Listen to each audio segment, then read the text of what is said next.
everyone, we are out here planting alfalfa. It is officially planting season for us for the alfalfa. We've already done our oats because they like to go in early, but alfalfa needs to be a little hotter outside, and it's now time because it's warm outside. Unlike every other channel out there, we use our own equipment out here. We're using the 7410 and our Great Plains drill. We are running our Outback system, our GPS, on this tractor to plant, and my brother also has a camera and a monitor that we are using to test to look at how much seed we have left and what does it look like in there. Other than that, alfalfa is extremely hard to plant, and we go about 5.5 miles an hour, 6, somewhere in there is what we like to strive for, so we're doing pretty good on that. It's supposed to get 80 today, so of course that's going to be warm enough to start planting, so we started. Lots of corn guys out here are starting to plant also. It's a beautiful day out here. I just can't get over how wonderful it feels. I'm so excited to start cutting hay, baling hay, and raking hay.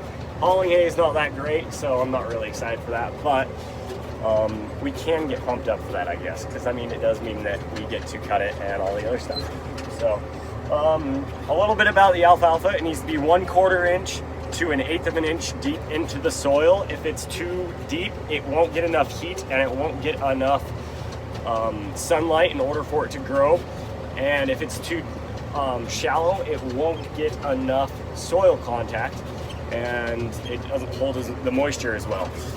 Since we have to hold the stand in the field for 5 to 8 years on our farm, we need to make sure that when we plant it, it is like 100% ready to plant, because we have to stick with it for 5 to 8 years.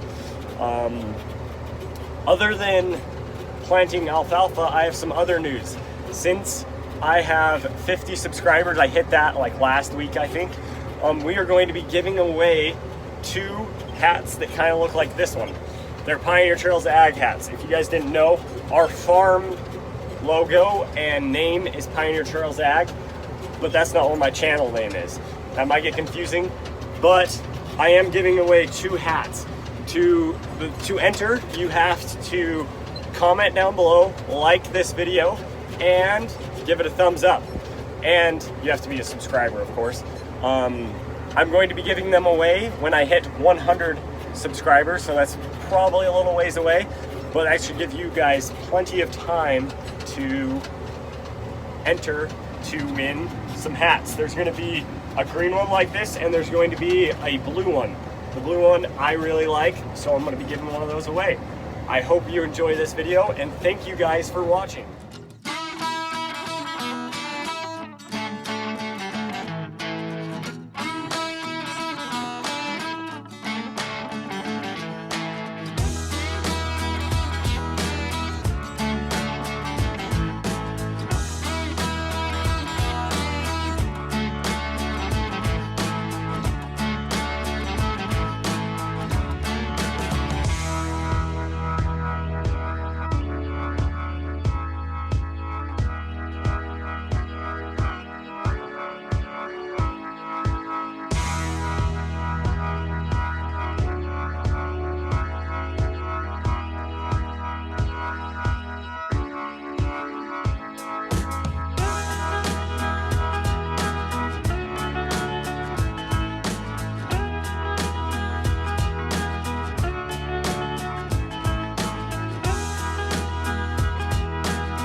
Roller harrows, as you can kind of see.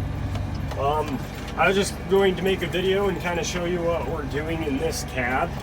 It's a bit different. My brother has a screen there for when we have the GPS in here, but it's not in here anymore.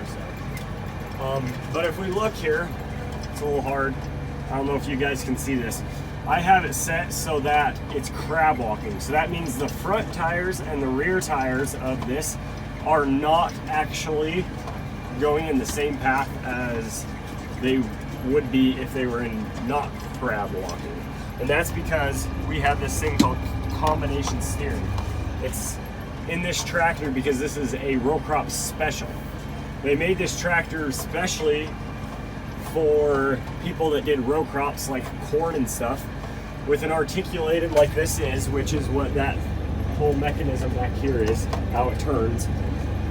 If you were to turn the wheel, the back half would spin, and if you had a 3-point, it would actually rock the piece of equipment off a little bit, and it would actually run over your corn if you weren't careful. But if you have this little tiny bit of steering up here in the front axle, you didn't have to swing the back end around, if that makes sense. It's a little hard to explain, but that is what is special about this tractor. They're called row crop specials, and that's what this one is. It's a 9330 Case IH. It's a nice tractor, but we're pretty much just going across and breaking up some of the clods that are still on the ground and flattening and smoothing it so it can last longer. I mean, it looks like we got a little bit of clouds. We might get a little rain tonight, but we aren't planning on staying super late, so. My brother's out droning me, so. Like we have some drops on the windshield. Might have to quit here soon. I have some homework because I'm about out of school, so I'm gonna go home and work on that. And it is getting a little windy out there, but we didn't get enough that we needed to stop for the rain.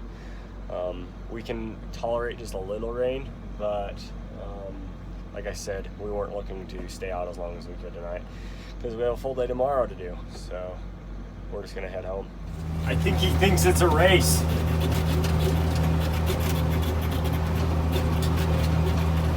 Okay, so we're over here in front of, or in the back here, and as you can see, we have bags. This we don't get in big tubs because it would be way too expensive to do it that way, and you'd probably lose a lot. So we just have this seed right here. We're planting some Roundup Ready alfalfa seed. We have two different types. We're gonna test the two. But I was going to show you what the seed looks like. It kind of looks like nerds, purple nerds. That's how we always relate it to. The purple is just the coating that's on the outside. It's made up of clay and a couple other things, mainly clay though. And that is what makes it purple. And as we can see, there's little divots right here and like right here and here. Ow. That just means all the cups are working good. And we have the camera right there, as you can see, so you can see what the seed it looks like from inside the cab. Just hold bags and dump them in. It's a lot easier than 5-gallon buckets. I'm gonna quickly take a video in here because it's extremely windy outside, and you probably won't be able to hear me, so I'm gonna go really quickly on what I'm gonna go out there and do.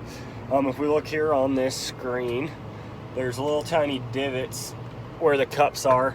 We need to make sure that the cups are always getting seed, so I'm gonna go over there and just brush the seed around and make sure that the cups have enough seed in them that we can finish. We're near the end. I'm doing a couple outside passes that we didn't get done before, where the overhang and the end gun are on the pivot. We don't want to plant anything outside of the pivot because we don't see any rain in the forecast, and the crop needs rain to grow, so we're going to wait off until we get some rain in the forecast to plant the corners.